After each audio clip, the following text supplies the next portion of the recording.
নেই। আপনারা যদি মাহফিলে বসে এই ছেলেগুলোকে এরকম ফ্রাস্ট্রেশনে ফেলে দেন, তাহলে সুস্থ সংস্কৃতি প্রচারে তারা প্রেরণা হারিয়ে ফেলবে। এই ছেলেগুলো এই শীতের রাতে এখানে কেউ কেউ ঢাকা থেকে এসছে, কেউ চিটং থেকে এসছে, হয়তো এখানে মিডিয়া কম আসছে, মাত্র মনে হয় ৫-৬টা, কিন্তু আমাদের মাহফিলগুলোতে অনেক জায়গায় ২00-২৫০-৩00 ক্যামেরা দেখা যায়, গোটা দেশের বিভিন্ন প্রান্ত থেকে চলে আসে। দেখেন, কোরআনের মাহফিলগুলো আজ বিভিন্ন টেলিভিশন চ্যানেলে প্রচার না হলেও ইউটিউব ভিত্তিক চ্যানেলগুলোতে প্রচারের কারণে সেখানে মিলিয়ন, বিলিয়ন, ট্রিলিয়ন ভিউ হচ্ছে। এবং এটা ভিউয়ের জন্য নয়, মূলত এটা ইসলাম প্রচারের একটি মাধ্যম। এই ভাইদের কারণে আপনাদের মায়েরা বোনেরা এখন স্টার জলসা ছেড়েছে, জি বাংলা ছেড়েছে। সুতরাং যাদের কষ্টের কারণে ঘরে ঘরে ওয়াজ পৌঁছে গেছে, তাদেরকে 10-15 সেকেন্ড সময় দিলে আমাদের কি খুব ক্ষতি হয়ে যাবে? আমরা উশৃঙ্খলতা করব না। দেখছেন সবাই বসে গেছে, অর্থাৎ এই যে 10-15 সেকেন্ড লাগে তাদের ক্যামেরাটা সেট করে, এরপরে এরা বসে যায়। মোনাজাতের আগে আর তারা উঠবেও না ইনশাআল্লাহ। আপনারা পরিবেশকে বিনষ্ট করবেন না, নীরবতার সাথে। এটা আল্লাহর কালামের মঞ্চ, এখানে আমরা আদবের সঙ্গে আল্লাহর কালামের আলোচনা শুনবো ইনশাআল্লাহ।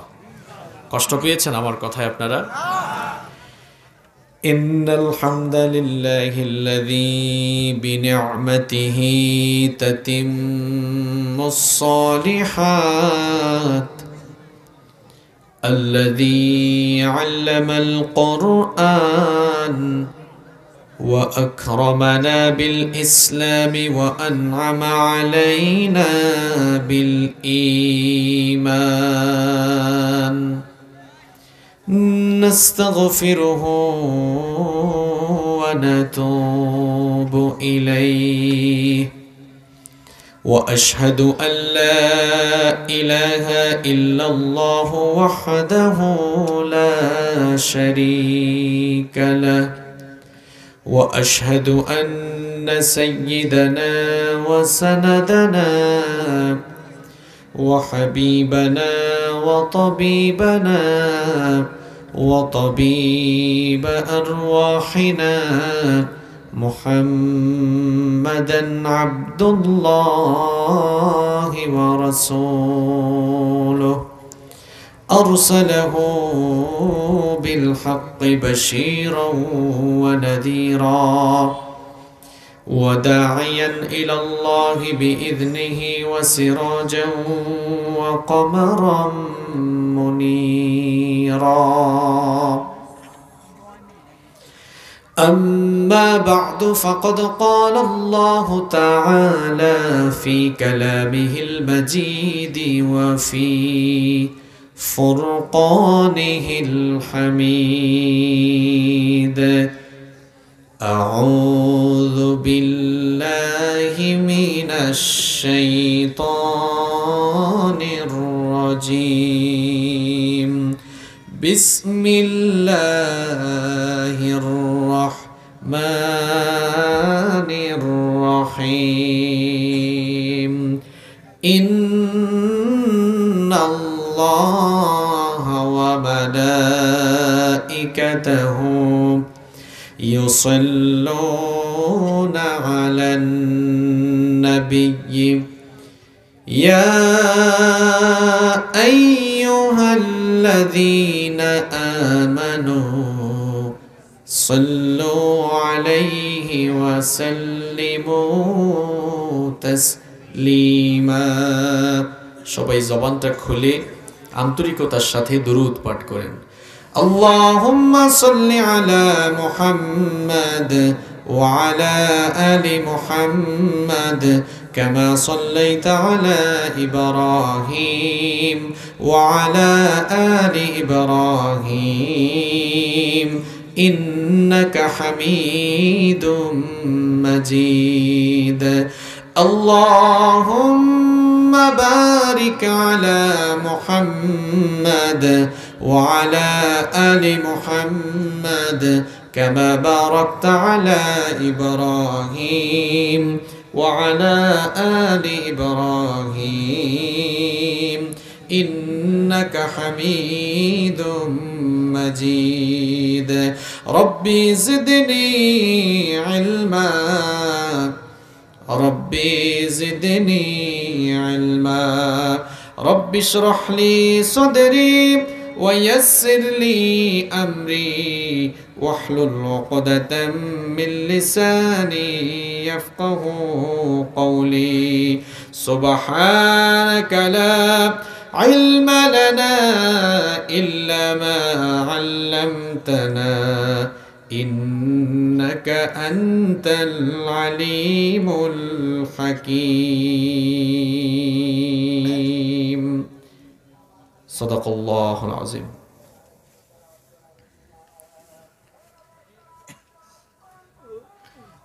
তুমি আরশে থাকো প্রভু আমি জমিনে তবু তোমারি প্রেম জমে হৃদয় গহীনে তুমি আরশে থাকো প্রভু আমি জমিনে তবু তোমারি প্রেম জমে হৃদয় গহীনে আমি তোমারি গোলাম গো অন্য কারো না আমি তোমারি গোলাম গো অন্য কারো না আলিমুল গায়ব তুমি মালিক রব্বানা আল্লাহু আল্লাহু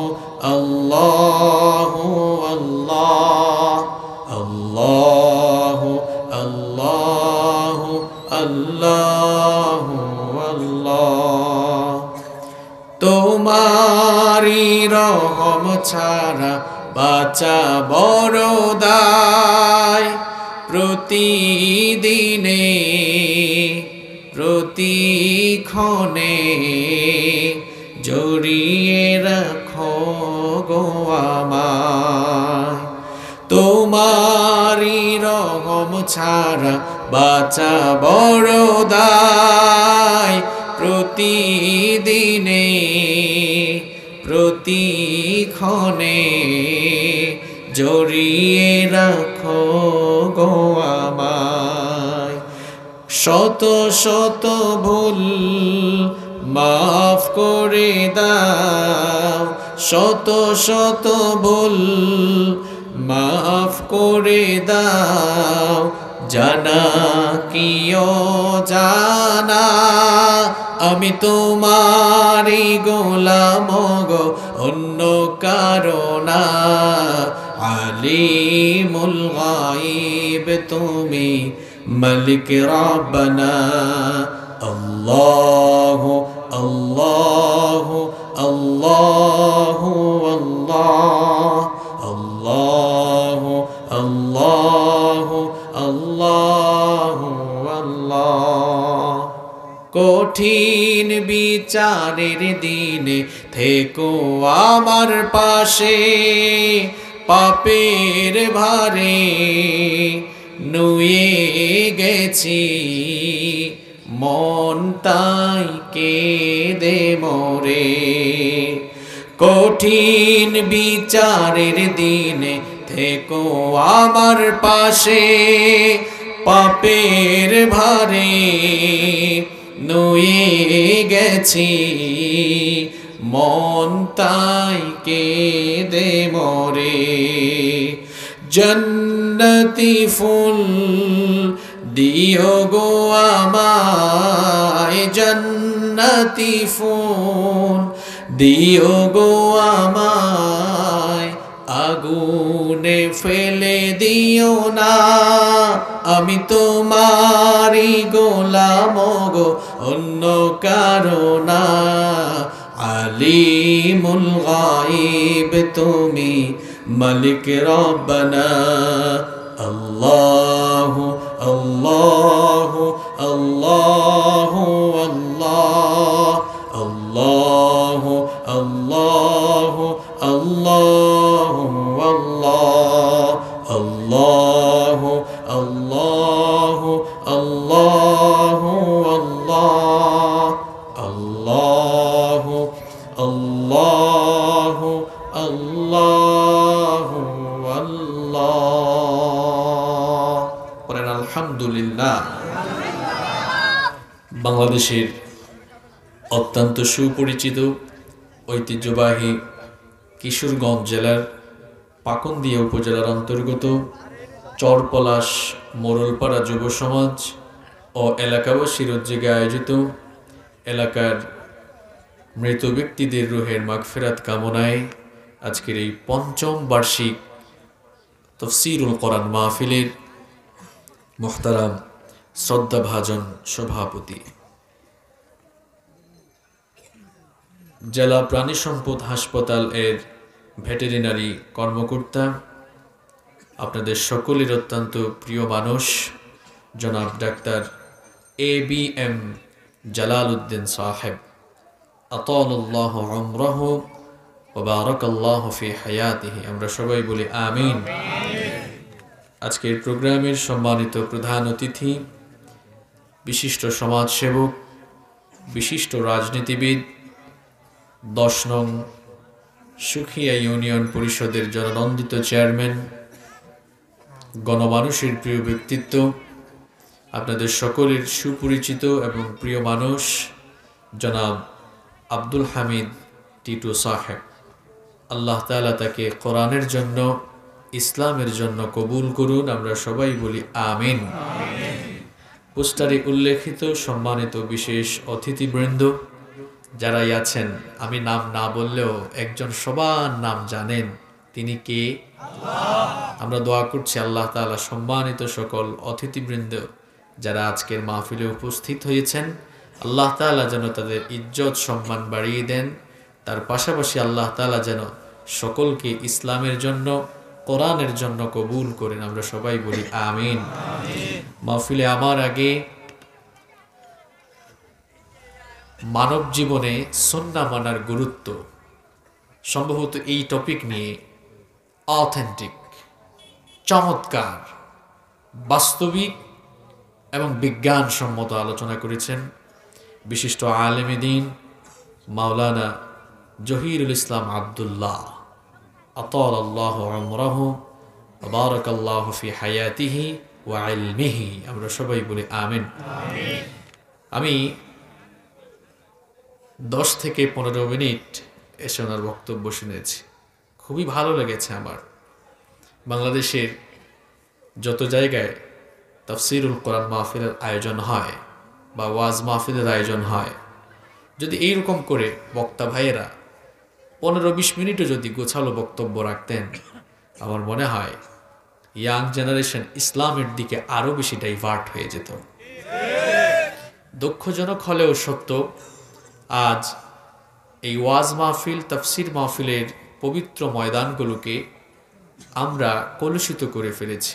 এটাকে আমরা কৌতুক বা হাসি তামাশার জায়গা এবং একটা প্রতিযোগিতার মঞ্চ বানিয়ে ফেলেছি। অমুক এলাকায় 28 ইঞ্চি হুজুর এনেছে, তা আমরা আরেকটু কমায়া 24 ইঞ্চি নিয়ে আসি। প্রতিযোগিতা, কম্পিটিশন। এরপরে পোস্টারের মধ্যে মহিলা থেকে পুরুষ হওয়া বক্তা, শিশু বক্তা। আচ্ছা, শিশু আবার বক্তা হয় কেমনে? এটা আমার মাথায় আসে না। এগুলো সব হচ্ছে কিয়ামতের আলামত। MBBS, FCPS কিংবা স্পেশালিস্ট কোনো ডক্টর যদি না হয়, আপনি কখনো জটিল কোনো রোগে আক্রান্ত হয়ে তার কাছে যাবেন? কথা বলছেন না কেন? যাবেন? যাবেন না।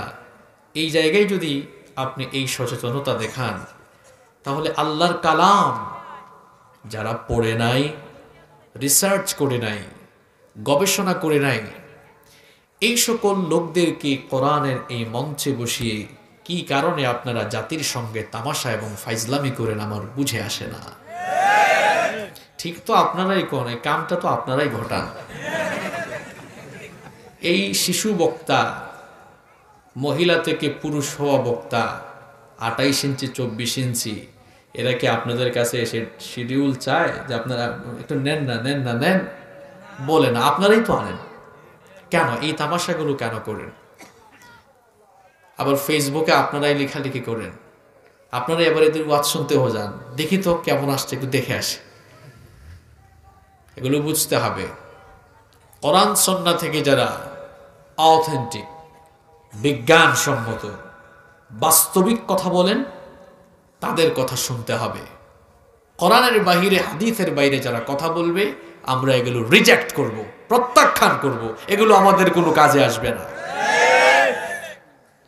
সম্মানিত ভাইরা, আমাদেরকে সচেতন হতে হবে। কোরআনের এই মঞ্চগুলোকে আমরা যেন অপবিত্র বানিয়ে না ফেলি। আমাদের এই তামাশার কারণে আজ ইসলাম বিরোধীরা, যারা ইসলামকে সহ্য করতে পারে না, তারা এই ওয়াজ মাহফিল নিয়ে খুব তুচ্ছ তাচ্ছিল্য করে কথা বলছে, যা খুব দুঃখজনক। ওয়াজ মাহফিল শত শত বছর ধরে চলে আসা, এই দেশের গ্রামে হোক, শহরে হোক, নগরে হোক, বন্দরে হোক, সব জায়গায় মানুষের একটি ধর্মীয় ঐতিহ্যে পরিণত হয়েছে। এবং বুজুর্গ আলেমরা এখানে মানুষদেরকে নসিহত করে চরিত্র গঠনের জন্য, মানুষদেরকে আখেরাতমুখী জীবন গঠনের জন্য দাওয়াত এবং নসিহত করছেন। এগুলো আছে বলে এখনো সমাজ, এখনো আমাদের চারপাশ এখনো অনেক ভালো আছে। কিন্তু আজ টেলিভিশন খুললে, সোশ্যাল মিডিয়ায় নজর করলেই দেখা যায়, বলা হচ্ছে তথাকথিত মোল্লারা ওয়াজ মাহফিলের নামে মানুষকে ধর্মান্তরিত করছে। যিনি এই কথা বলছেন তার মুখে কিন্তু দাড়ি নেই, তার মাথায় কিন্তু টুপি নেই। আচ্ছা বুঝলাম, দাড়ি টুপি এটা না হলেও তো মুসলমান একজন মানুষ হতে পারবে, কোনো অসুবিধা নেই। কিন্তু আপনি যে এই কথাগুলো বলছেন, প্রশ্ন হচ্ছে কোরআন এবং হাদিসের কতটুকু জ্ঞান আপনি রাখেন? যারা এই কথাগুলো বলছে, কোরআন হাদিসের জ্ঞান থাকা তো দূরের কথা, আউযু বিল্লাহ আর বিসমিল্লাহ শুদ্ধ করে বলতে পারবে কিনা আমার যথেষ্ট সন্দেহ আছে। তো আপনি ইস্তিআযা এবং বাসমালা, ইস্তিআযা মানে হচ্ছে আউযু বিল্লাহি মিনাশ শাইতানির রাজিম, আর বাসমালা মানে হচ্ছে বিসমিল্লাহির রহমানির রহিম। আপনি এই ইস্তিআযা এবং বাসমালা শুদ্ধ করে বলতে পারেন না, সেই মানুষ কিভাবে আপনি ইসলামের শ্রেষ্ঠ সন্তান ওলামাদেরকে নিয়ে এমন তুচ্ছ তাচ্ছিল্য বক্তব্য রাখেন? আমার মনে হয় আপনার রক্তটা খুব তাড়াতাড়ি কোরআনের ল্যাবরেটরিতে, ইসলামের ল্যাবরেটরিতে নিয়ে পরীক্ষা করা দরকার, এই রক্তের ভিতরে আবু জেহেলের ভাইরাস টাইরাস ঢুকলো কিনা। এমন কথা কেন বলে? 4-5 জন না হয় এই মঞ্চে তামাশা করছে, অসংলগ্ন অসংযত কথাবার্তা বলছে, আমরাও জানি, আমরা নিজেরাও এই সকল বক্তব্যের নিন্দা জানাই এবং মানুষকে সবসময় সচেতন হতে বলি, যারা কোরআনের মাহফিলে বসে অসংলগ্ন অসংযত কথাবার্তা বলে তাদেরকে যেন মানুষ পরিহার করে, তাদেরকে যেন মানুষ দাওয়াত না করে। এটা তো এই দেশের বুজুর্গ আলেমরাও বলেন। 2-3 জনের বক্তব্যকে কেন্দ্র করে মাহফিলে বাংলাদেশে কয়েকজন আউলগিরি বাউলগিরি করে, আউল বাউল বুঝেন তো আপনারা, আউলগিরি বাউলগিরি কয়েকজন করে, কয়েকজন কৌতুক তামাশা করে, এই কয়েকজনকে দিয়ে তো আপনি গোটা দেশের আলেমকে মূল্যায়ন করতে পারেন না।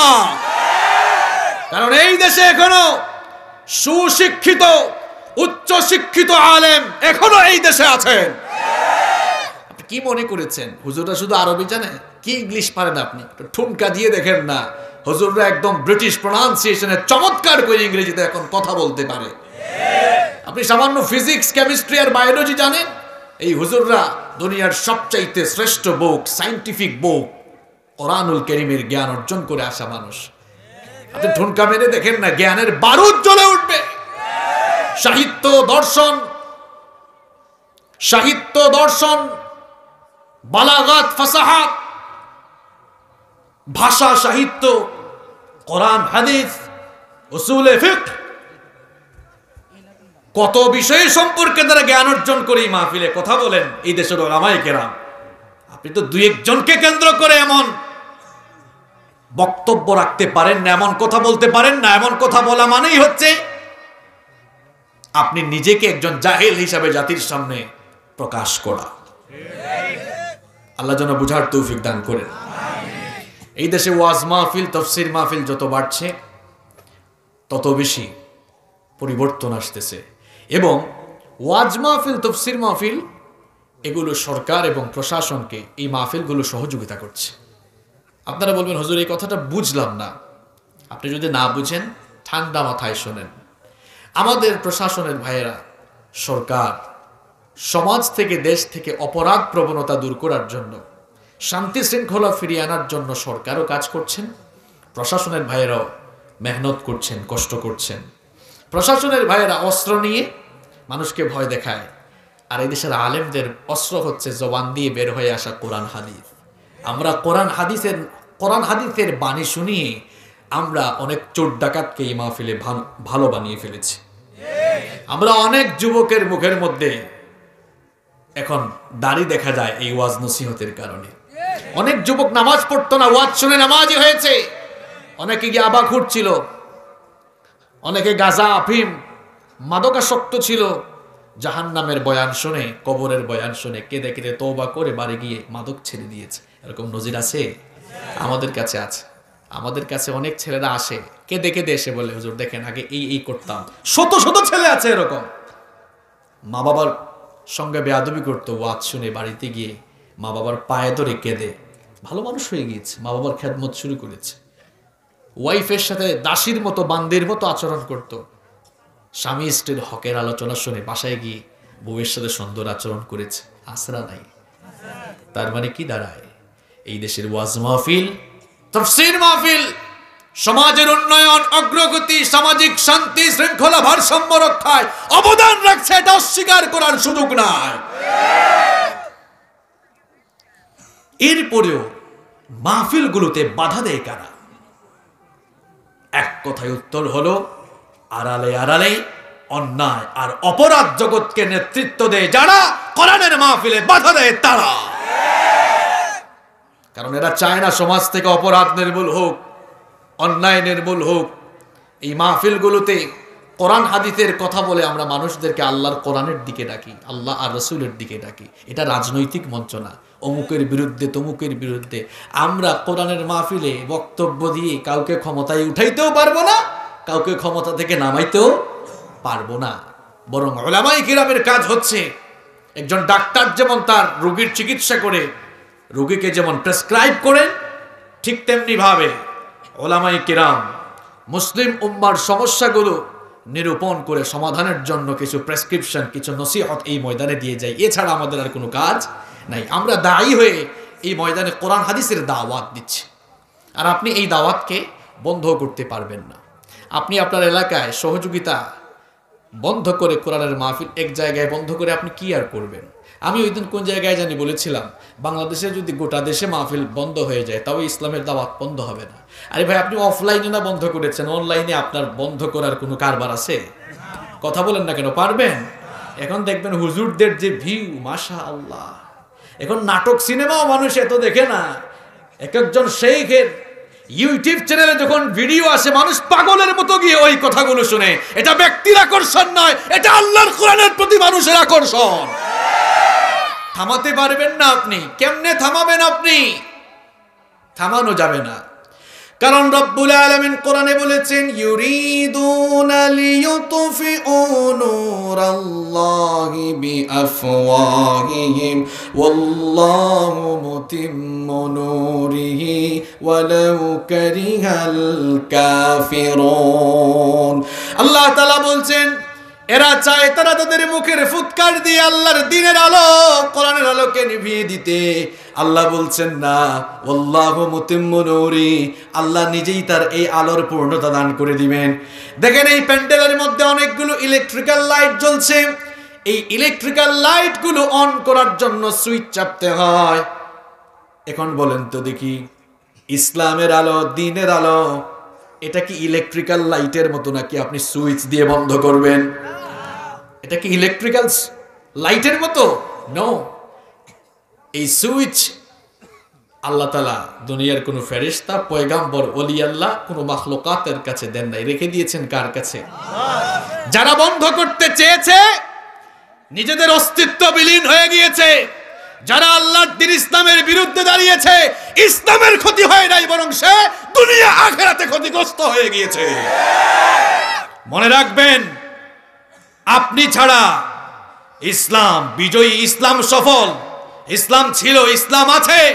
আপনার মতো সাতামাতা মার্কা মানুষ ইসলামকে, কোরআনকে সহযোগিতা না করলেও আল্লাহর জমিনে আল্লাহর দ্বীন ইসলাম মাথা উঁচু করে দাঁড়িয়ে থাকবে।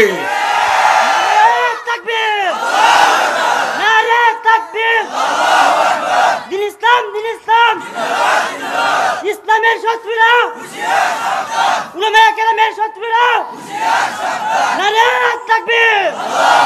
উলামায়ে কেরামের কোনো শত্রু নাই, আমাদের সামনে শত্রু আসলো আমরা বুক পেতে দেই। সুবহানাল্লাহ। আচ্ছা বলেন তো, কোনো ভালো মানুষ কি মনের মধ্যে, আপনারা বলেন, কোনো ভালো মানুষ মনের মধ্যে সংকীর্ণতা রাখতে পারে? এই দেশের ওলামাদের মন অনেক প্রশস্ত, কেউ আমাদের দুশমন নয়, সবাই আমাদের ভাই। যারাই আমাদের দিকে আসবে আমরা বুকটা পেতে দিয়ে বুকের সাথে তার বুক মিলিয়ে আলিঙ্গন করব, ঠিক কি না? আমি বলছিলাম ইসলাম, আমি এম হাসিবুর রহমান, ইসলামের খেদমত না করলে ইসলামের কিছুই যায় আসে। আমি ইসলামের সঙ্গে না থাকলে আমার লস। কথা বুঝতে পেরেছেন?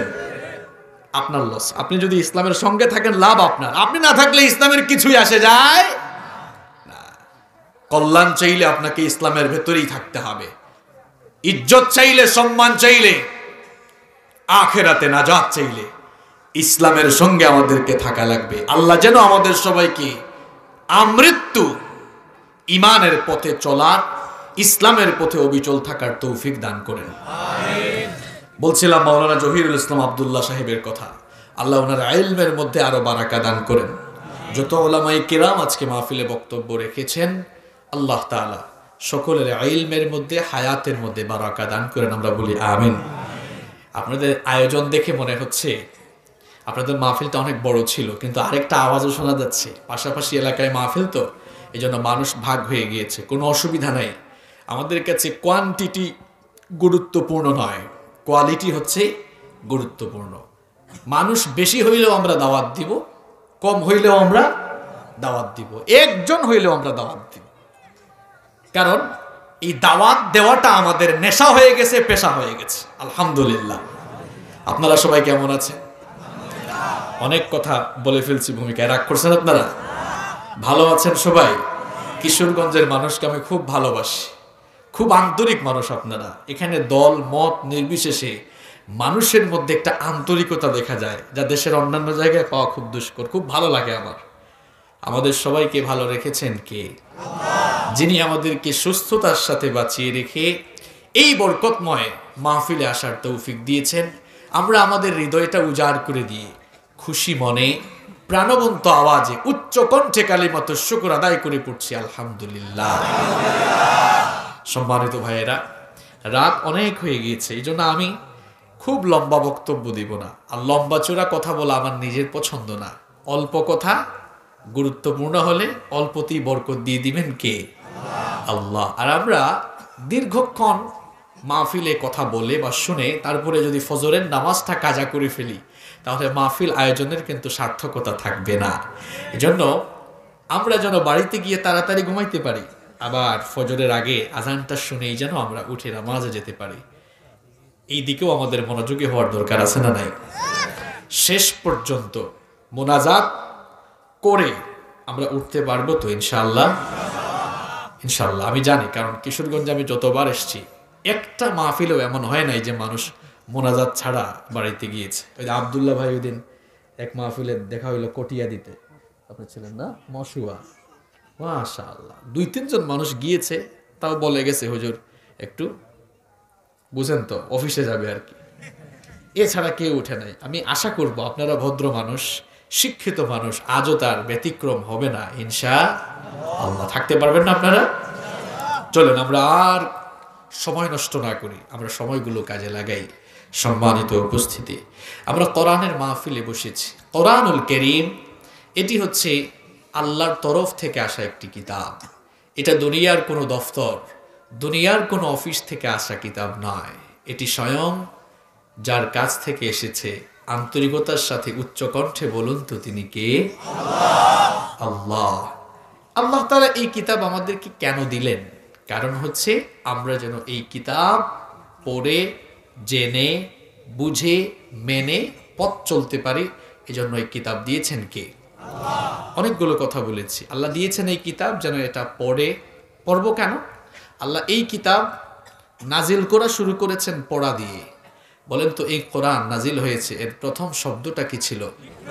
ইকরা। আল্লাহ বলছেন এটা আগে পড়ো, এরপর আল্লাহ বললেন বুঝো, এরপরে আল্লাহ বললেন মানো। এখন আমরা যে মানবো, মানতে গেলে জানতে হয়, জানতে গেলে পড়তে হয়। আমরা পড়বো কেমনে কোরআন? কারণ আমরা তো, এটা খুব দুর্ভাগ্যের বিষয়, কোরআনুল কারীমকে আমরা আমাদের জীবনে অপশনাল ম্যাটার বানিয়েছি, এটাকে আমরা কম্পালসারি বানাতে পারিনি। ওয়াই? What's the reason? কারণ কি? এর কারণ হলো এই কিতাবের ভ্যালু, এই কিতাবের স্পেশালিটি, এই কিতাবের ডিগনিটি, এই কিতাবের ক্যারেক্টারিস্টিক, এর কোনোটাই আমরা আজও অনুধাবন করতে পারিনি। আমরা মনে করি এটা মোল্লাদের কিতাব, এটা হুজুরদের কিতাব।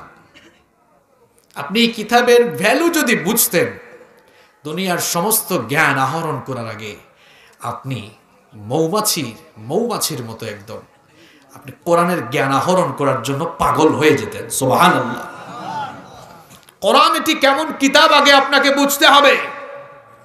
এটা দুনিয়ার অন্যান্য কিতাবের মতো সাধারণ কোনো কিতাব নয়। আমেরিকার প্রেসিডেন্ট ভবন হোয়াইট হাউস থেকে আসা কোনো কিতাব নয়।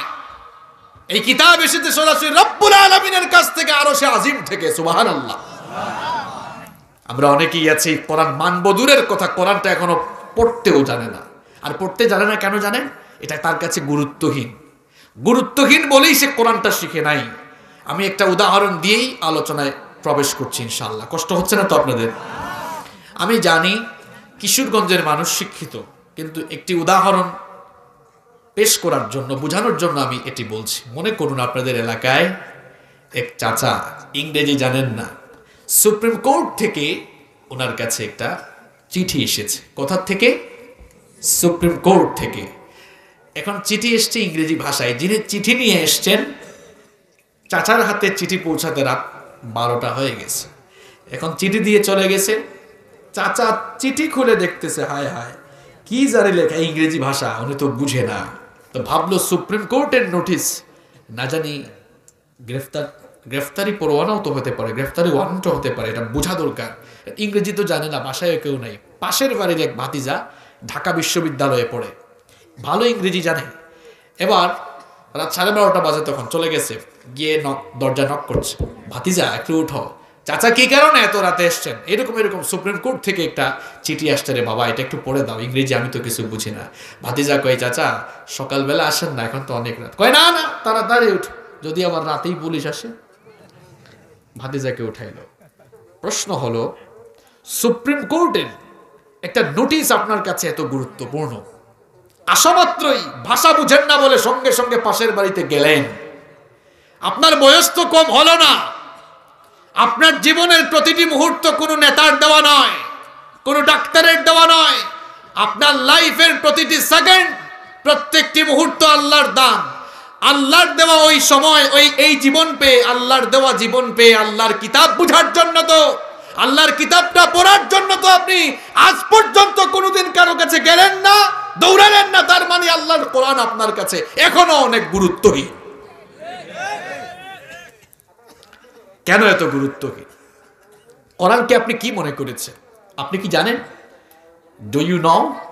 আপনি কি জানেন এই Quran is a book that is most read in this world. এটি পৃথিবীর একমাত্র কিতাব যা দুনিয়াতে সবচাইতে বেশি অধ্যয়ন, সবচেয়ে বেশি তেলাওয়াত হয়, পড়া হয়। সুবহানাল্লাহ। এই সুবহানাল্লাহ তো আপনার বললাম, কিন্তু এটা বুঝাও দরকার যে কেমনে কোরআনটা দুনিয়াতে 24 ঘন্টা তেলাওয়াত হয়। আজকের বিজ্ঞান তা প্রমাণ করছে।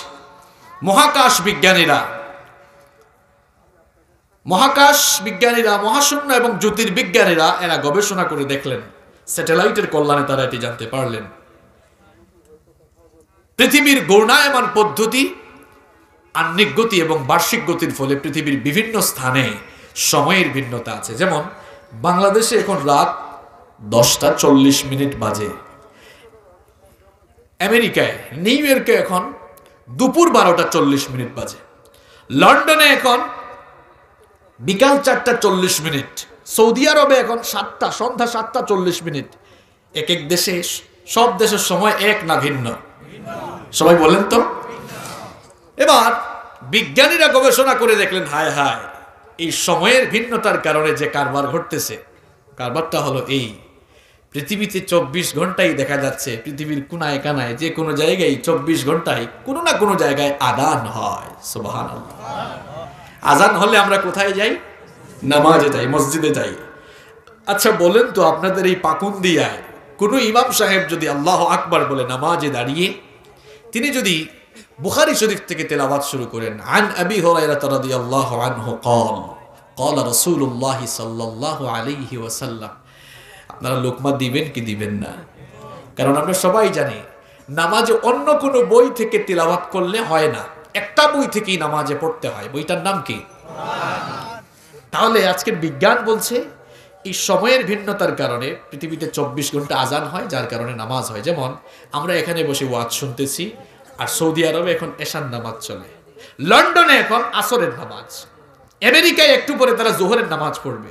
কোন দেশে এখন জোহর, কোন দেশে ফজর, কোন দেশে আসর, কোন দেশে মাগরিব, কোন দেশে ঈশা। তার মানে 24 ঘন্টায় এরকম মানুষ নামাজ পড়ছে। তো নামাজের মধ্যে আমরা যেহেতু আল্লাহর কোরআন তেলাওয়াত করি, তার মানে পৃথিবীর একমাত্র বই হচ্ছে কোরআন। আপনি আপনার ঘরে আপনি না পড়লেও পৃথিবীর কোনো না কোনো জায়গায় দিবানিশি 24 ঘন্টা আল্লাহর কালাম তেলাওয়াত হয়। সুবহানাল্লাহ। ভ্যালু বুঝেন নাই আপনি, এর ইম্পর্টেন্স বুঝেন নাই, এই কিতাবের ডিগনিটি, স্পেশালিটি আপনি বুঝেন নাই। কি মনে করেছেন আপনার ঘরে থাকা এই কিতাব এটা মোল্লাদের কিতাব? এটা এমন এক কিতাব, nobody has ever bothered to read or heard the holy book Quran. এই কোরআন যে তেলাওয়াত করে তারও বিরক্ত লাগে না, যে শুনে তারও বিরক্ত লাগে না। লাগে? লাগে না। আল্লাহর কালাম এটা যিনি তিলাওয়াত করেন তার কখনো বিরক্ত লাগে না, আবার যিনি আল্লাহর কালাম শুনেন তারও কখনো বিরক্ত লাগে না। দেখেন, জন্মের পর থেকে আপনারা মসজিদে গিয়ে নামাজ আদায় করেন, প্রত্যেক দিন ইমাম সাহেব একটা সূরা দিয়ে নামাজ শুরু করেন। সূরাটার নাম কি? সূরাতুল আলহামদুলিল্লাহি রাব্বিল আলামিন আর রহমানির রহিম মালিকি ইয়াউমিদ্দিন ইয়্যাকা না'বুদু ওয়া ইয়্যাকা নাস্তাঈন ইহদিনাস সিরাতাল মুস্তাকিম সিরাতাল লাযীনা আন'আমতা আলাইহিম গায়রিল মাগদুবি আলাইহিম ওয়ালাদ-দাল্লিন।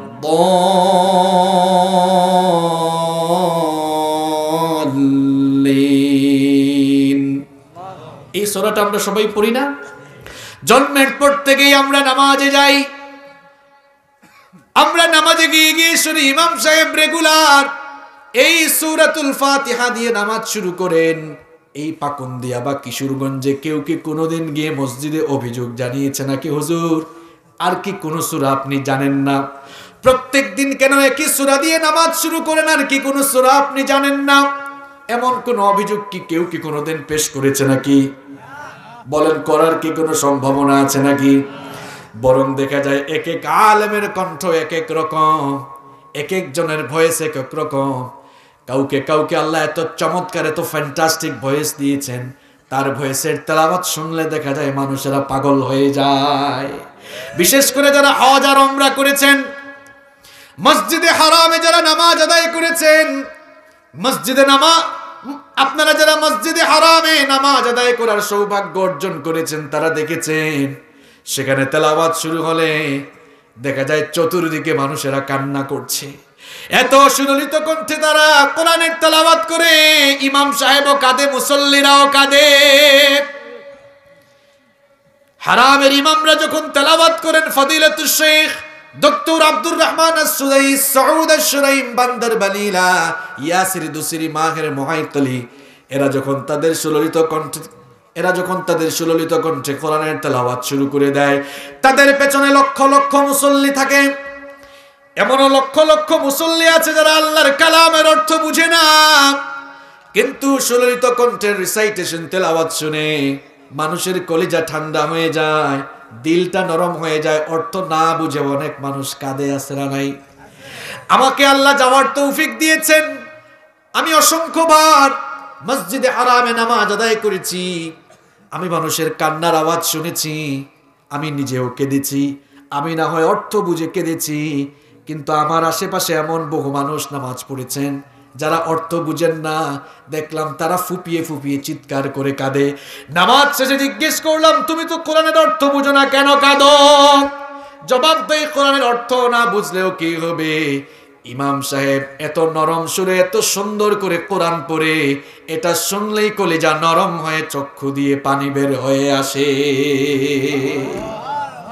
বলেন, পৃথিবীতে কোরআন ছাড়া আর কোন বই আছে যা না বুঝে মানুষ কাঁদে, কলিজা ঠান্ডা হয়, দিল নরম হয়? আছে আর কোন বই আছে? কোরআন আপনি বুঝলেন না, এটি পৃথিবীর একমাত্র কিতাব। The number of the people who have memorized the holy book Quran is countless.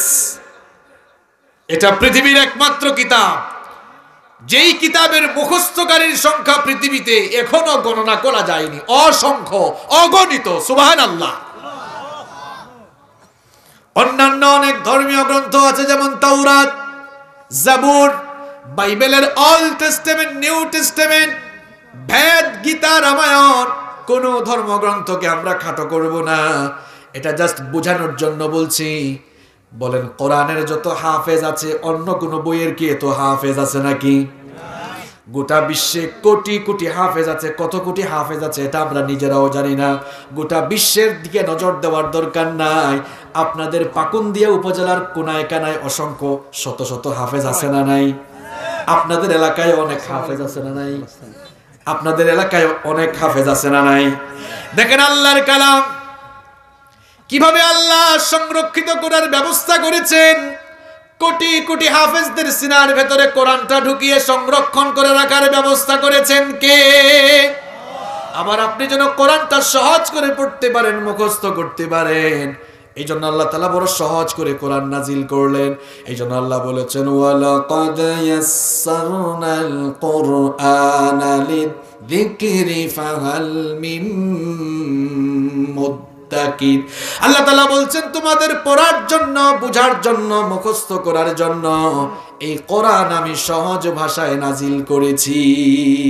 সুবহানাল্লাহ। কি মজার এক কিতাব, কি নিয়ামত আপনি পেয়েছেন।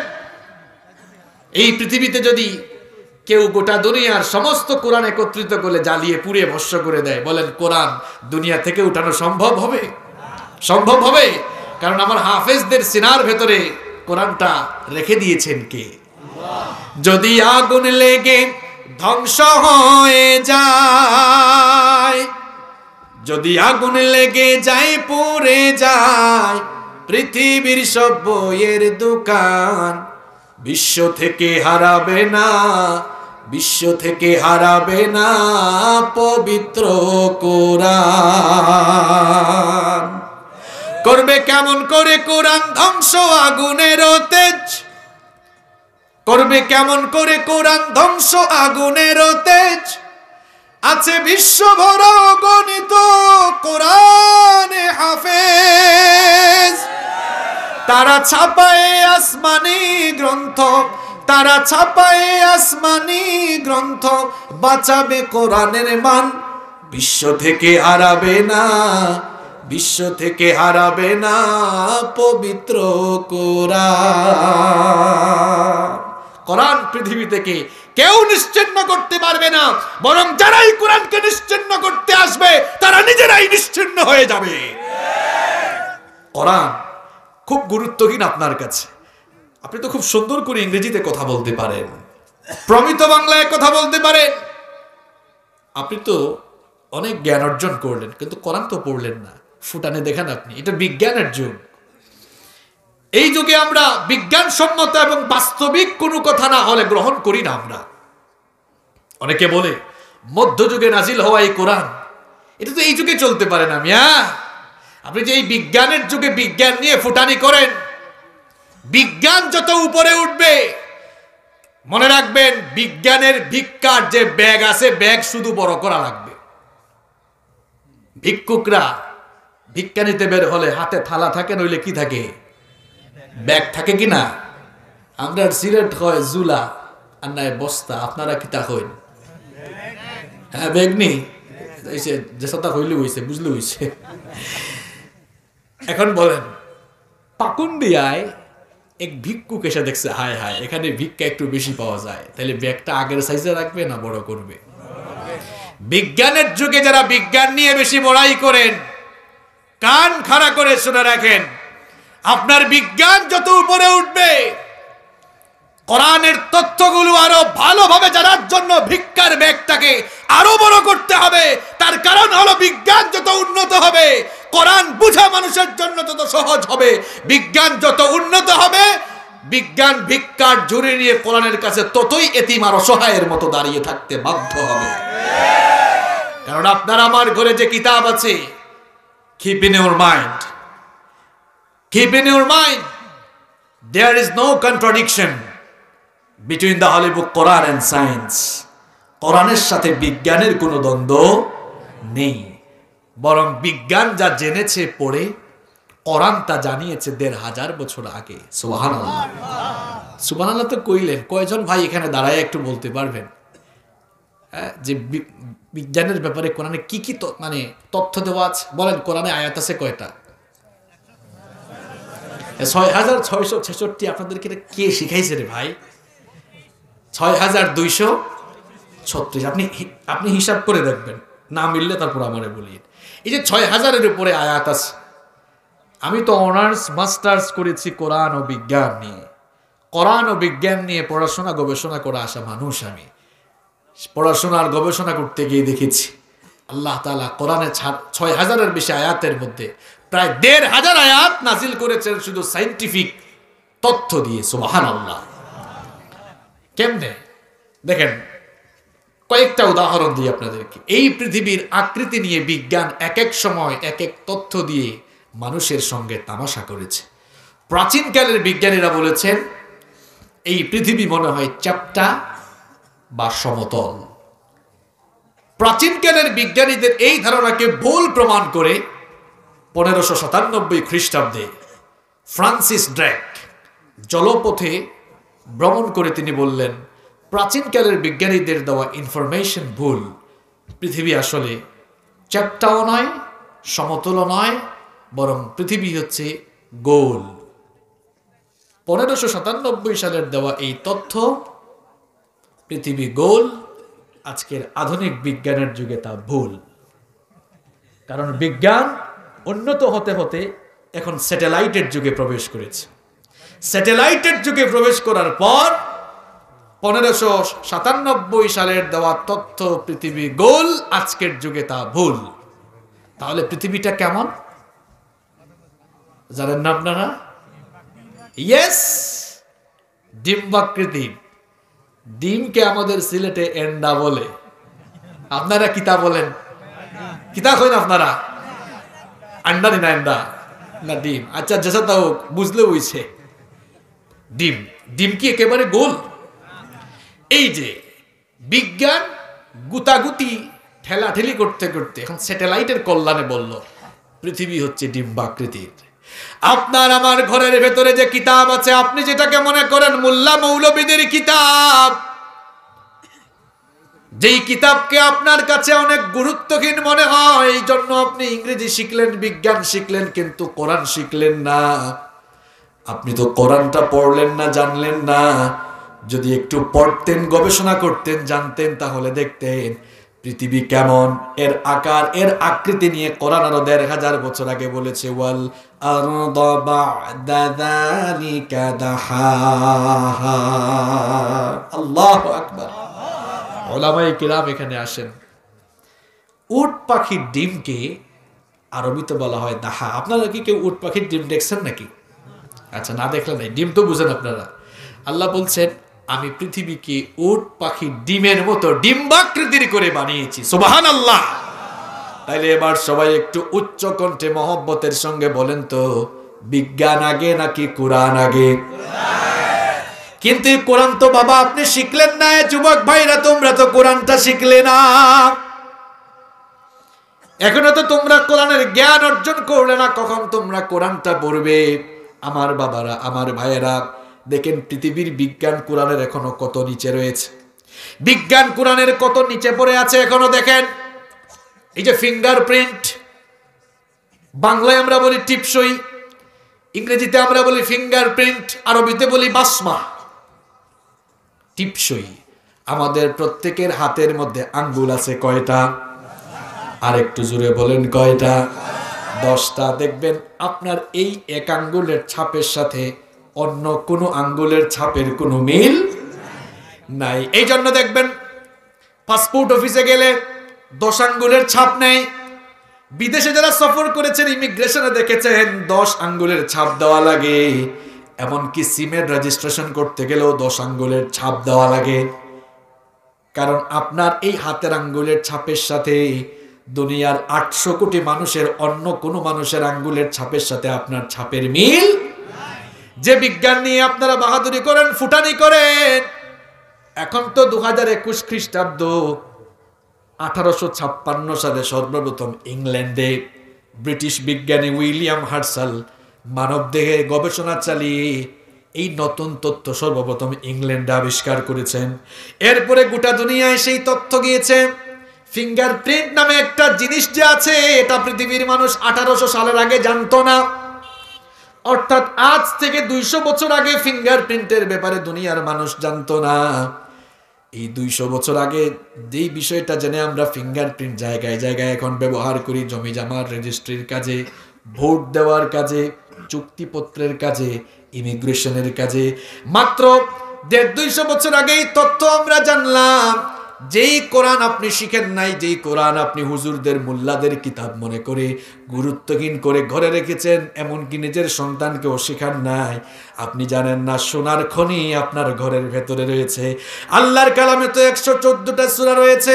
কোরআনের 75 নম্বর সূরাটা খুলেন, সূরাতুল কিয়ামা 3 নম্বর আয়াতে যান, দেখেন আল্লাহ তাআলা এই ফিঙ্গারপ্রিন্টের কথা আরো 1500 বছর আগে কত চমৎকার করে বলেছেন। আয়াহসাবু আল্লান নাজমা ইযামা বালা কাদিরিনা আলা আন নুসাউইয়া বানানা। দুনিয়ায় যে সকল মানুষরা মৃত্যু পরবর্তী জীবনকে অবিশ্বাস করে, যারা মনে করে মানুষ মারা যাওয়ার পর মাটির সঙ্গে মিশে গেলে তার হাড্ডি মাংস অস্থি পিঞ্জর দেহ যখন ছিন্ন বিচ্ছিন্ন হয়ে যাবে, যারা এই কথা মনে করে কে আবার সেই ছিন্ন বিচ্ছিন্ন হওয়া অঙ্গগুলোকে কে আবার একত্রিত করবে, আল্লাহ সেই সকল লোকদের কথার জবাব দিয়ে বলছেন, গোলাম রে শোন, আমি তোর ছিন্ন বিচ্ছিন্ন হয়ে যাওয়া অঙ্গগুলোকে একত্রিত তো করবই করব, তার সঙ্গে সঙ্গে তোদের প্রত্যেকের হাতের যে আঙ্গুলের মধ্যে ছাপ আছে, মাথা রয়েছে, বালা কাদিরিনা আলা আন নুসাউইয়া বানানা, তোমাদের হাড্ডি গুড্ডি কেবল জোড়া লাগাবো না, বরং প্রত্যেকের হাতের আঙ্গুলের মাথার যে ছাপ রয়েছে সেই ছাপগুলো পর্যন্ত আমি মিলাবো, একত্রিত করব। সুবহানাল্লাহ। তাহলে বলেন বিজ্ঞান আগে না কোরআন আগে? তো কোরআনটা কি আপনারা শিখছেননি? কোরআন তো আপনি এখনো শিখলেন না, এখনো আপনি কোরআনটা জানলেন না। কি জবাব দিবেন আল্লাহর কাছে? প্রত্যেক বছর কোরআনকে ভালোবেসে আমরা কোরআনের মাহফিল করি, ওয়াজ মাহফিলে আমরা আসি, কোরআনকে ভালোবাসি, এটা ঠিক আছে, কিন্তু ভালোবাসার প্রমাণ হিসাবে তো কোরআনটা শিখতে হবে। কারণ আল্লাহ কোরআন দিয়েছেন পড়ার জন্য, শেখার জন্য, বুঝার জন্য, মানার জন্য, কিন্তু কোরআনটা আপনি শিখলেন না। আমার বাবারা, আমার ভাইরা, সবাই উচ্চ কণ্ঠে বলুন তো, নবীজির সুপারিশের দরকার আমাদের আছে না নাই? আরেকটু জোরে বলেন সবাই, নবীজির সুপারিশ চাই কি চাই না? এই যে আমরা কোরআনটা শিখলাম না, আমার বাবারা, আমার যুবক ভাইয়েরা, পায়ে ধরি খবরদার কোরআন না শিখে কবরে যাইয়েন না। যেই নবীর সুপারিশের আশা আমরা সবাই করি, কোরআন না শিখে যদি আমরা কবরে চলে যাই, হাসরের মাঠে যদি এভাবেই দাঁড়াই, ওই নবীর সুপারিশ কিন্তু মিলবে না। কারণ যারাই কোরআন না শিখে দুনিয়া থেকে বিদায় নিবে, যেই নবীর উপরে কোরআন নাজিল হয়েছে, ওই নবী সেদিন ওই লোকটার বিরুদ্ধে দাঁড়িয়ে আল্লাহর কাছে অভিযোগ করবেন। কথাগুলো মোল্লার নয়, কথাগুলো আল্লাহর। আল্লাহ তাআলা কোরআনে বলছেন, কোরআন না শিখে যাওয়া মানুষগুলো যখন হাসরের মাঠে দাঁড়াবে, কোরআন না শিখে না বুঝে না মেনে জীবন পরিচালনা করে যারা হাসরের মাঠে দাঁড়াবে, নবীজি ওই লোকগুলোর বিরুদ্ধে দাঁড়িয়ে আল্লাহর কাছে অভিযোগ করবেন, ওয়াকালার রাসূলু ইয়া রাব্বি ইন্না কওমি ইত্তাখাযু হাযাল কুরআনা মাহজুরা। কথাটা কার? হে যুবক ভাইরা, ছাত্র ভাইরা, শোনো, তোমরা ভালো করে শোনো কথাগুলো। ওয়াকালার রাসূল, রাসূল বলবেন, ইয়া রাব্বি, হে রব, ইন্না কওমি ইত্তাখাযু হাযাল কুরআনা মাহজুরা, আমার উম্মতের এই কপালপোড়া লোকগুলো জীবনে কোরআন পরিত্যাগ করেছিল, কোরআন পড়ে নাই, বুঝে নাই, মানে নাই। আজ হাসরের মাঠে আমি এই কোরআন না শিখনেওয়ালা, না পড়নেওয়ালা, না মানলেওয়ালা লোকটার বিরুদ্ধে তোমার দরবারে দাঁড়ালাম, আমি তার দিকে আজ আর তাকাবো না ফিরেও। নবী যদি আপনাকে পরিত্যাগ করেন, কে আপনাকে বাঁচাবে? কে আপনার জন্য সুপারিশকারী হবে? কে আপনার সাহায্যে এগিয়ে আসবে? কোরআনটা পড়লেন না, শিখলেন না, মানা তো দূরের কথা, পরেরও নাই, শিখারও নাই, বুঝেরও নাই। শুধু নবীজির বিরুদ্ধে দাঁড়াবেন না, স্বয়ং রব, স্বয়ং আল্লাহ আপনার বিরুদ্ধে দাঁড়িয়ে যাবেন। এই জন্য আমার বাবারা, আমার ভাইরা, সবাইকে বলছি, খবরদার কোরআন না শিখে দুনিয়া থেকে যাইয়েন না। কোরআন না শিখে না বুঝে কোরআন থেকে গেলে রে ভাই, মুসিবত আর মুসিবত, অন্ধকার আর অন্ধকার। কোরআনটা হচ্ছে নূর, কোরআনটা হচ্ছে নূর। এই কোরআনের নূর যদি সাথে না থাকে, আপনার আখিরাতের জীবনটা কিন্তু নষ্ট হয়ে যাবে। আল্লাহ তাআলা বলেছেন, যারা আমার এই কিতাব শিখবে না, পড়বে না, বুঝবে না, মানবে না, দুনিয়া আর আখিরাতে আমি তাদের জন্য শাস্তি রেখেছি তিনটা। সবাই উচ্চ কণ্ঠে বলেন তো, আল্লাহ শাস্তি রেখেছেন কয়টা? কোরআনুল কারীমের 20 নম্বর সূরা, সূরাতুত তাহা এর 120 নম্বর আয়াত থেকে আল্লাহ তাআলা বলছেন, ওয়ামান আ'রাদা আন যিকরি ফাইন্না লাহু মাঈশাতান দানকা ওয়া নাহশুরুহু ইয়াওমাল কিয়ামাতি আ'মা। আল্লাহ তাআলা বলছেন, যারা আমার উপদেশ সম্বলিত এই কিতাব থেকে মুখ ফিরিয়ে নেবে, কোরআন যারা পড়বে না, বুঝবে না, মানবে না, ফাইন্না লাহু মাঈশাতান দানকা, আমি তার জীবনটাকে সংকীর্ণ করে দেব। মুফাসসিরিন কেরাম এই মাঈশাতান দানকার ব্যাখ্যায় অর্থ দিয়েছেন দুইটা। এক নম্বর অর্থ দিয়েছেন, জীবনটাকে আল্লাহ সংকীর্ণ করবেন, এর মানে হলো আল্লাহ ওই বান্দার, ওই গোলামের জীবন থেকে সুখ শান্তি কেড়ে নেবেন। বলেন তো, সুখ শান্তি দেওয়ার মালিক কে? টাকা দিয়ে, পয়সা দিয়ে, ক্ষমতা দিয়ে সুখ শান্তি কেনা যায় না। অনেক টাকাওয়ালা মানুষ আছে, দেখবেন রাতের বেলা ঘুমাতে পারে না, কিন্তু রিক্সাওয়ালা সারাদিন রিক্সা চালায় 400-500 টাকা কামায়, দেখবেন এশার নামাজের পরে আলু ভর্তা ডাল ভাত খেয়ে আরামে ঘুমায়। আছে না নাই? সুখ শান্তি টাকা দিয়ে, ক্ষমতা দিয়ে কেনা যায় না, এটা দেন কে? আল্লাহ বলছেন, যারা কোরআন শিখবি না, তোদের জন্য 1 নম্বর শাস্তি, আমি আল্লাহ নিজেই তোর জীবনের সুখ কেড়ে নেব। তুই জীবনে সুখী হতে পারবি না, শান্তি খুঁজে পাবি না, টাকা পাবি, পয়সা পাবি, গাড়ি বাড়ি, ক্ষমতা পাবি, কিন্তু তুই সুখ পাবি না। তোর জন্য 1 নম্বর শাস্তি, তোর জীবনের সুখ আমি কেড়ে নিব।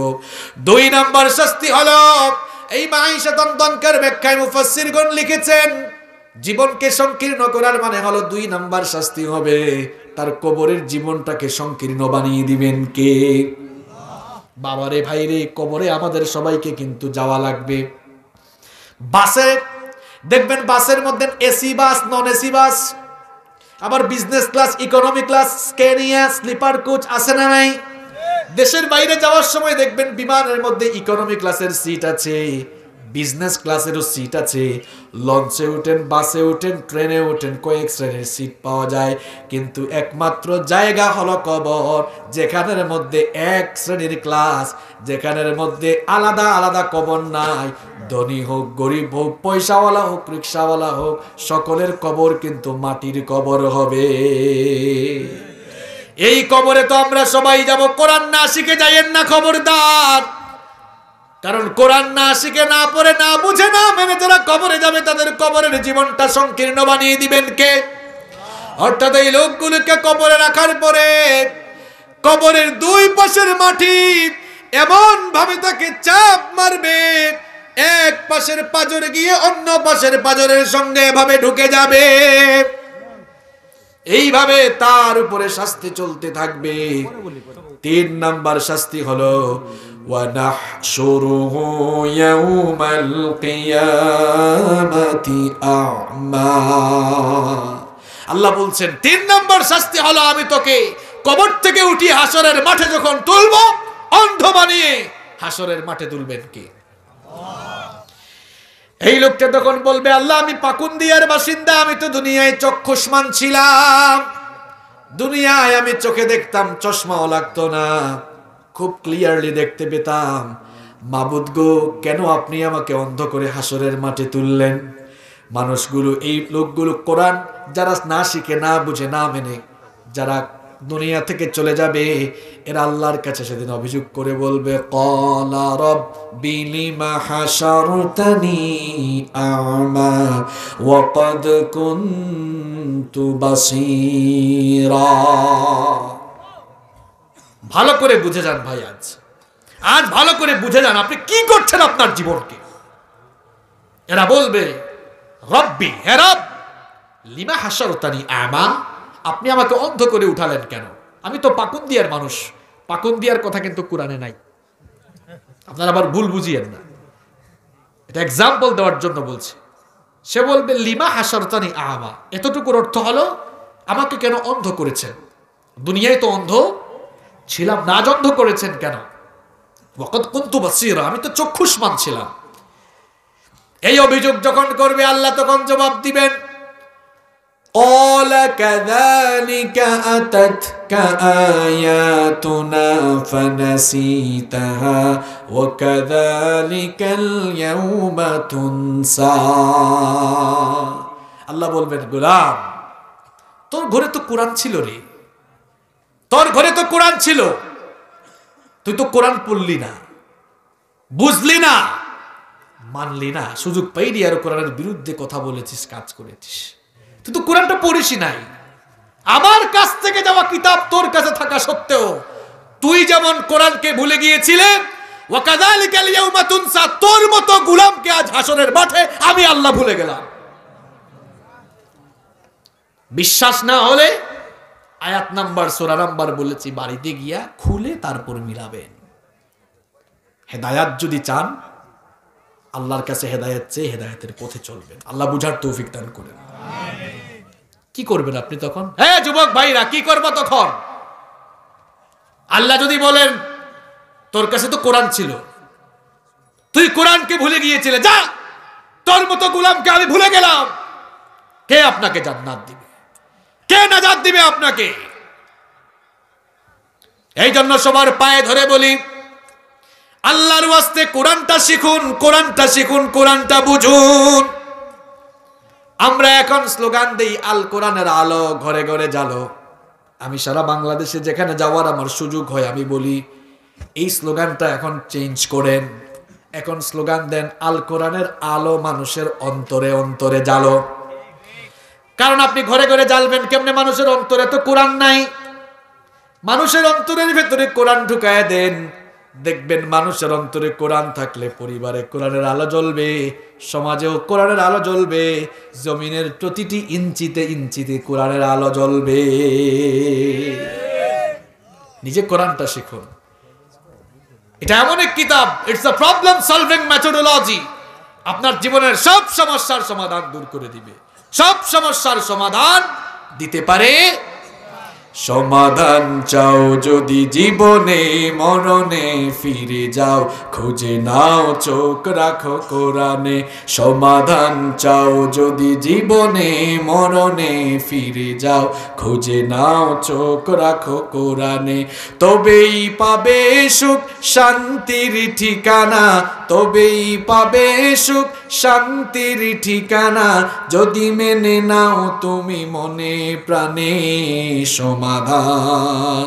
সমাধান চাও যদি জীবনে মরণে, ফিরে যাও খুঁজে নাও চোখ রাখো কোরআনে।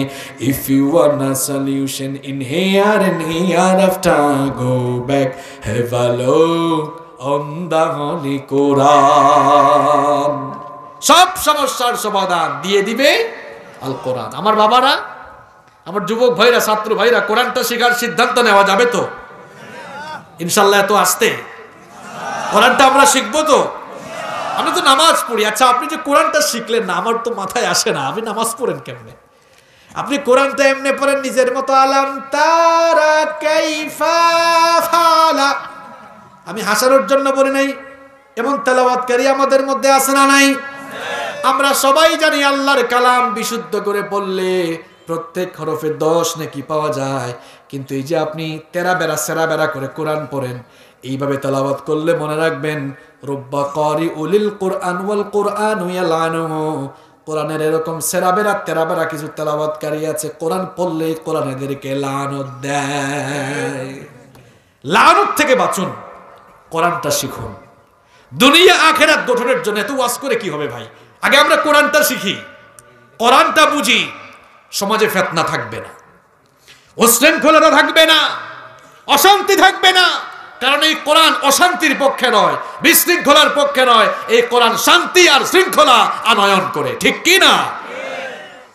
এই জন্য আমি আপনাদেরকে আজকের এই মাহফিলে উদাত্ত আহ্বান, অনুরোধ করবো আপনাদেরকে, আসুন আল্লাহর কালামটা আমরা পড়ি। আমার বাবাদের যাদের বয়স হয়েছে, আমি বলবো এই এলাকায় বয়স্ক কোরআন শিক্ষা চালু করুন আপনারা। বয়স্ক কোরআন শিক্ষা চালু করুন আপনারা। যাদেরকে আল্লাহ পয়সা দিয়েছেন, নিজেরা এরকম একটা প্রতিষ্ঠান করুন। কি সওয়াব! আমরা সবাই দুনিয়া থেকে চলে যাব। দুনিয়া থেকে চলে যাওয়ার সঙ্গে সঙ্গে সওয়াবের ধারা বন্ধ হয়ে যায়, সওয়াব লেখা বন্ধ হয়ে যায়। কিন্তু 3 জিনিসের সওয়াব মানুষ কবরে গিয়েও পায়। সুবহানাল্লাহ বলবেন না? 1 নাম্বার হলো ইলমুন ইউনতাফাউ বিহি, এমন জ্ঞান যে জ্ঞানের মাধ্যমে মানুষের উপকার পায়। 2 নাম্বার ওয়ালাদুন সালিহুন ইয়াদউ লাহু, নেককার সন্তান, যেই সন্তান তার মা বাবার জন্য দোয়া করে। 3 নাম্বার হলো সাদাকাতুন জারিয়া, এমন সদকা যেই সদকা মরার পরেও, যেই সৎকার কারণে মানুষেরা ওই জায়গার মধ্যে আমল করে আর সওয়াব জারি থাকে। এটা প্রতিষ্ঠান করে যান, বয়স্ক শিক্ষা করে যান। মানুষ কোরআন শিখবে, যতজন মানুষ আপনার প্রতিষ্ঠানে কোরআন শিখবে, যত মানুষ তেলাওয়াত করবে, আমলের একটা পার্সেন্টেজ, সওয়াবের একটা পার্সেন্টেজ আপনি পাবেন। সুবহানাল্লাহ। আর সন্তানদেরকে সবার আগে সিলেটি ভাষায় বলে কোনটা কইতাম, সিলেটি ভাষা কইলে কিশোরগঞ্জের ভাই হলে আর কিতাব বুঝবা। কিলা বুঝেন আপনারা না? সিলেটের খান্দাত টাকায় বুঝেন আপনারা? খান্দাত কিতা বুঝেন নে? কাছাকাছি। আচ্ছা, অর্ধেক বুঝে যেত না, পুরা বুঝা লাগবে। আমার বাবাদেরকে আমি বলবো, আমি আর বেশি কথা বলবো না। আমি বলছি না 2-3 ঘন্টা ওয়াজ করে লাভ নাই, জাতের কথা আধা ঘন্টাও ভালো। যা শোনাইছি আপনি বুঝলে সারা রাতের ওয়াজের চেয়ে বেশি গুলো। আমি আমার বাবাদেরকে বলবো, যারা ছেলে মেয়ে পেয়েছেন, সুবহানাল্লাহ, নিয়ামত পেয়েছেন আপনারা, সন্তান সন্ততি কার দেয়া নিয়ামত। আমার বাবাদেরকে বলবো, আপনার ছেলেকে ইংলিশ মিডিয়ামে পড়ান, আমাদের আপত্তি নাই। ও লেভেলে পড়ান, এ লেভেলে পড়ান, সায়েন্সে পড়ান, কমার্সে পড়ান, অসুবিধা নাই বাবা। কিন্তু আপনি এক কাজ করেন, আপনি একজন আদর্শবান মুসলিম বাবা হিসাবে সন্তানকে সব শেখানোর আগে আগে কোরআনটা শিখান। আপনার সন্তান ABCD অ আ ক খ শিখবে পড়ে, আলিফ বা তা তা শিখবে আগে। আর যদি আপনি আমার এই পরামর্শ গ্রহণ না করেন, তাহলে শুনেন, এই যে আমরা ওয়াজ মাহফিলে আসলে আপনারা আমাদেরকে ধরেন, হুজুর আজকে একটু মা বাবার খেদমতের ব্যাপারে কিছু কইেন তো, ছেলেমেয়েরা বেয়াদব হয়ে গেছে। গাছ না লাগিয়ে ফলের আশা করা, এটা কি ভালো কাজ না বোকামি? সবাই বলেন তো একটু। গাছ না লাগিয়ে ফলের আশা করা যেমন বোকামি, ঠিক তেমনি ভাবে সন্তানের হক আদায় না করে ওই সন্তানের কাছ থেকে খেদমত আশা করাও বোকামি। কই সন্তানকে তো কোরআন শিখাইলেন না। মনে রাখবেন, সন্তানকে ডাক্তার বানাচ্ছেন, এ ডাক্তার হলো কসাই ডাক্তার হবে যদি কোরআনের জ্ঞান না থাকে। আর কোরআনের জ্ঞান যদি তাকে আগে দেন, এরপরে সে যদি ডাক্তার হয়, এটা নামাজি ডাক্তার, মানবতার ডাক্তার হবে। আপনার ছেলেকে ইঞ্জিনিয়ার বানাচ্ছেন, ভালো কথা। কোরআন যদি আগে না শিখাইয়া ইঞ্জিনিয়ার বানান, মনে রাখবেন এটা কিন্তু মারাত্মক খারাপ ইঞ্জিনিয়ার হবে। আপনি যদি আইনজীবী বানাতে চান, বানান, কোরআন শিখান, দেখবেন সে নামাজি আইনজীবী হবে, মানুষের সেবা করবে। নইলে আপনি যে আবার বলে এ লেভেল অল লেভেলে পড়াচ্ছি, সায়েন্সে পড়াচ্ছি, ইঞ্জিনিয়ার বানাচ্ছি, ডাক্তার বানাচ্ছি, বানান। কোরআন যদি না শিখান, keep in your mind the world home is waiting for you. এই কুসন্তানের কারণে আপনার জন্য বৃদ্ধাশ্রম অপেক্ষা করছে। আমি জীবনে কোনোদিন শুনি নাই কোনো আলেম তার মা বাপকে ঘাট ধরে বাড়ি থেকে বের করে দিয়েছে। আপনারা শুনছেন নাকি? আমি শুনেছি বহু ডাক্তার এটা করেছে, বহু ইঞ্জিনিয়ার এটা করেছে, বহু আইনজীবী এটা করেছে। তাই বলে কি সবাই খারাপ? অনেক ভালো ডাক্তার আছে, ভালো আইনজীবী আছে। ওই যে গিয়ে দেখেন এরা কোরআনটা কিছু না কিছু হইলেও জানে। বাবারে, আপনি কোরআনটা শিখান আগে সন্তানকে, এরপরে ডাক্তার বানান, ইঞ্জিনিয়ার বানান, ব্যবসায়ী বানান, যা ইচ্ছা তাই বানান। দেখবেন আপনার সন্তানটা সুসন্তান হবে। কোরআন ছাড়া কখনোই পূর্ণাঙ্গতায় পৌঁছানো যাবে না। কোরআন শুরু হয়েছে বা দিয়ে, শেষ হয়েছে সিন দিয়ে। বা দিয়ে শুরু হয়েছে না বিসমিল্লাহ, আর শেষ হয়েছে মিনাল জিন্নাতি ওয়ান। বা আর সিন একত্র করেন, বাস, এনাফ। কোরআনের জ্ঞান যার কাছে আছে যথেষ্ট। সূরা ফাতিহা হচ্ছে ইন্ট্রোডাকশন অফ দ্য হলি বুক কোরআন, এটা কোরআনের ভূমিকা। এরপরে ফার্স্ট চ্যাপ্টার, এটাকে আমরা বাকারাকে ফার্স্ট চ্যাপ্টার বলতে পারি, এটা কারণ ভূমিকার পরে এটা শুরু হয়েছে গরু দিয়া, শেষ হয়েছে মানুষ দিয়া। সূরা নাস মানে মানুষ, গরুর সূরা দিয়ে শুরু হয়ে মানুষের সূরা দিয়ে শেষ হলো কেন? কারণ আমরা মানুষের জন্য কোরআন এসেছে, হুদাল্লিন নাস। এটা সাম্প্রদায়িক নয়, এটা সার্বজনীন কিতাব, সব মানুষের কিতাব। এটা সবার জন্য নাজিল করেছেন কি? আমরা মানুষ হলেও আমাদের ভেতরে পশুত্ব আছে। এই পশুত্ব থাকা মানুষগুলোর জন্য কোরআন আল্লাহ পাঠিয়েছেন। এই কোরআনটা শেষ করে করে একেবারে মানুষের সূরা দিয়ে যখন কেউ কোরআন পড়াটা শেষ করবে, বুঝা শেষ করবে, সে ব্যক্তি পূর্ণাঙ্গ মানুষ হবে। এজন্য সবাইকে আমি বলবো, কোরআনটা শিখুন, সন্তানদেরকে কোরআন শিখান। এই বছরের ওয়াজ এটাই, কোরআন শিখতে হবে, কোরআন পড়তে হবে, বুঝতে হবে। সন্তানগুলোকে এমন প্রতিষ্ঠানে ভর্তি করবেন, ইংরেজিতে কথা বললে আপনাদের গর্ব হয়, আমার ছেলেটা ইংরেজি পারে। আরেকটু জিনিস এড করেন, আমার ছেলে অনর্গল ইংরেজিতে কথা বলবে, অনর্গল আরবিতেও কথা বলবে। পারবেন কিনা? আমার ছেলে ডাক্তার হবে, পাশাপাশি যে কোনো জায়গায় দাঁড়ালে কোরআন হাদিস দিয়ে কথা বলার যোগ্যতা অর্জন করবে।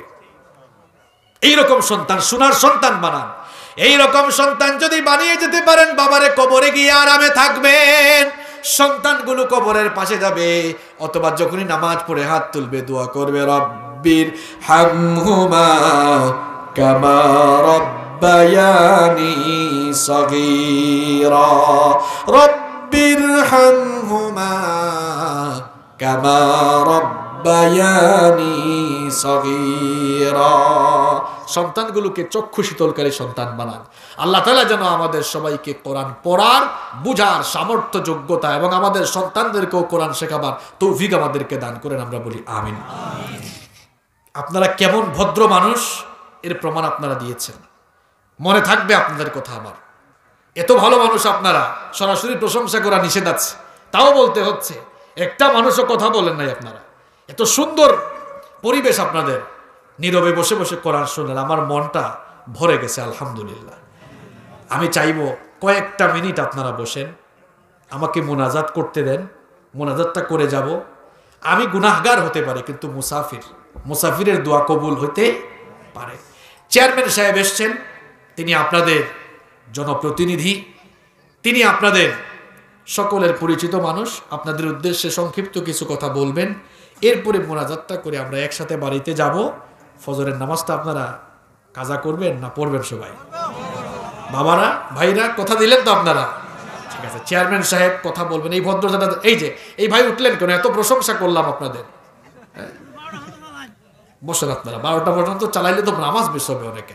চেয়ারম্যান সাহেব অনেকক্ষণ আলোচনা হয়েছে, চেয়ারম্যান সাহেব কথা বলবেন, এরপরে আমরা মোনাজাতে যাব ইনশাআল্লাহ।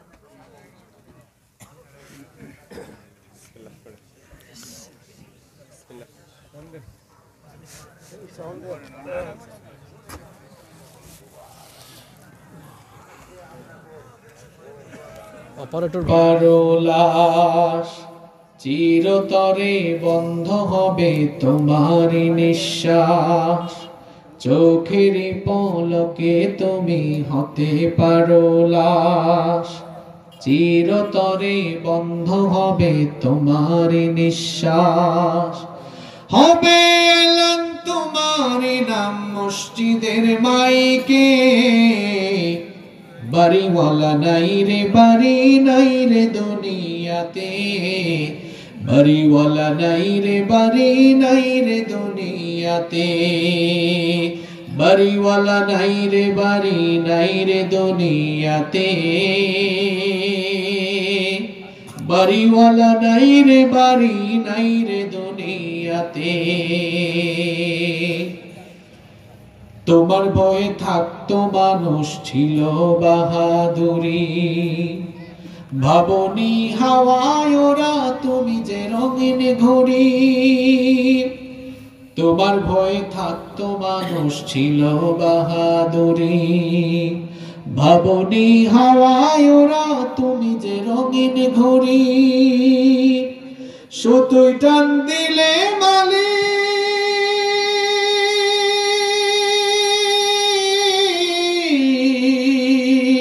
সুতোয় টান দিলে মালিক পারবে না থাকিতে, বাড়িওয়ালা নাই রে বাড়ি নাই রে দুনিয়াতে, বাড়িওয়ালা নাই রে বাড়ি নাই রে দুনিয়াতে, বাড়িওয়ালা নাই রে বাড়ি নাই রে দুনিয়াতে, বাড়িওয়ালা নাই রে বাড়ি নাই রে দুনিয়াতে। বাড়ি গাড়ি মিল ফ্যাক্টরি টাকার পাহাড়, বিলাসিতায় কেটেছে জনম কত অহংকার, বাড়ি গাড়ি মিল ফ্যাক্টরি টাকার পাহাড়, বিলাসিতায় কেটেছে জনম কত অহংকার, দামি কাপড় ছেড়ে হবে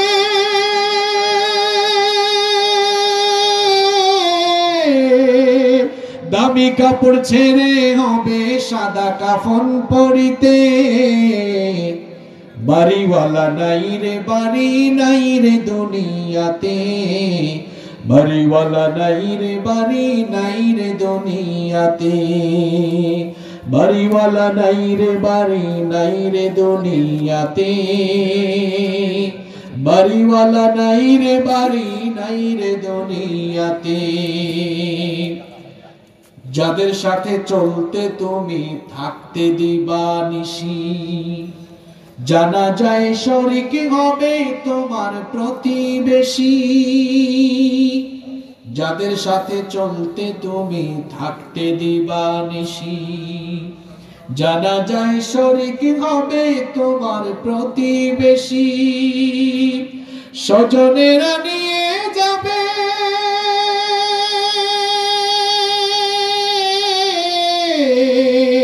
স্বজনেরা নিয়ে যাবে তোমাকে পালকিতে,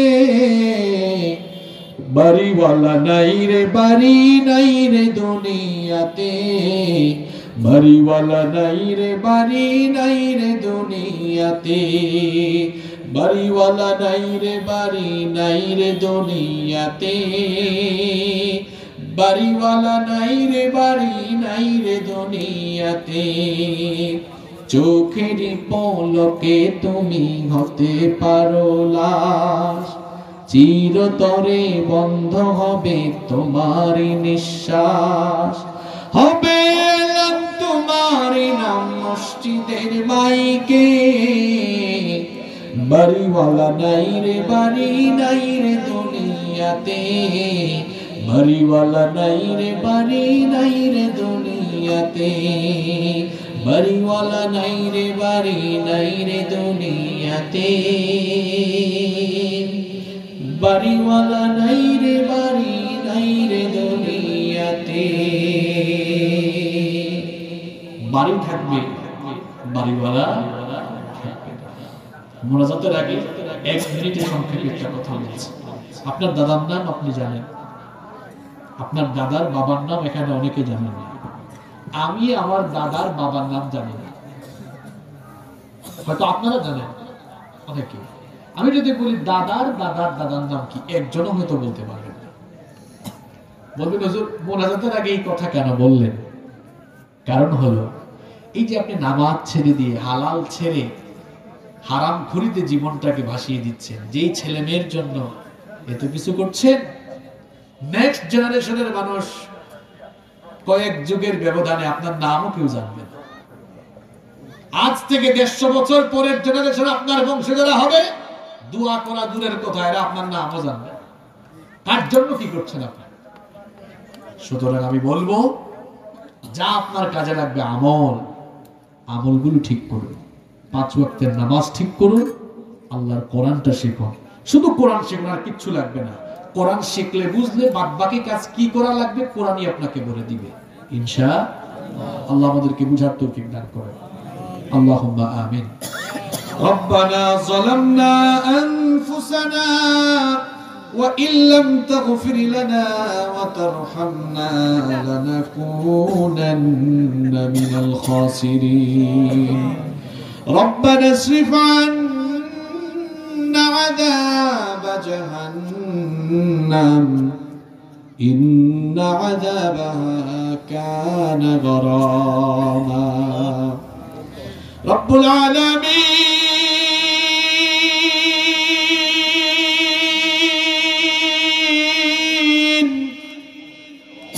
গভীর রাত পর্যন্ত আমরা তোমার কোরআন পাগল বান্দারা নীরবে বসে বসে তোমার কালামের আলোচনা শুনেছি।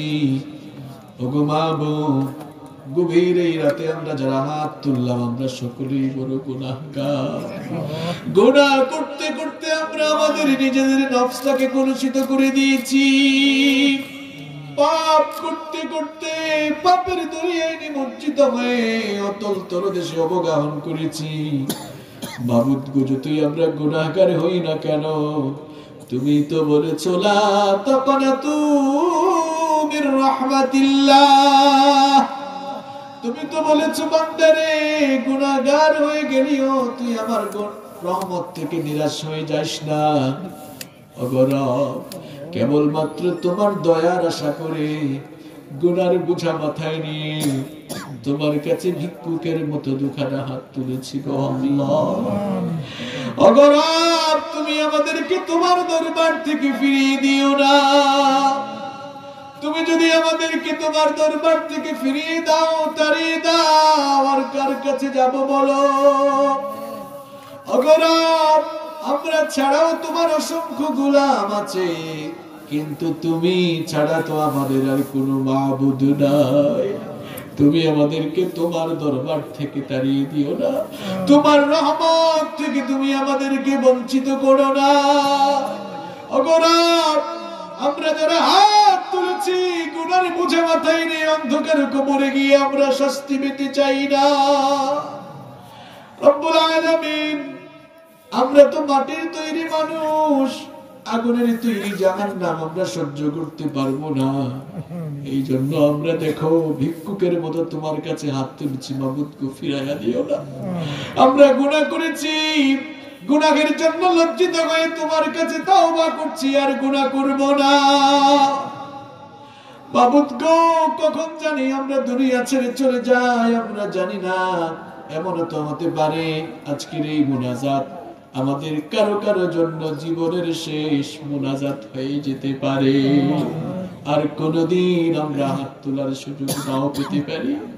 আবার সেই জন্য তোমার কাছে ভিক্ষার হাত তুলেছি। ওগো মাবুদ, তুমি আমাদের জীবনের সমস্ত গুনাহগুলো মাফ করে বাড়িতে আমাদেরকে ফিরাইয়া দাও। যেই শয়তানের ওয়াসওয়াসায় আমরা গুনাহ করে ফেলি, ওগো রব ওই শয়তানের ওয়াসওয়াসা থেকে তোমার কাছে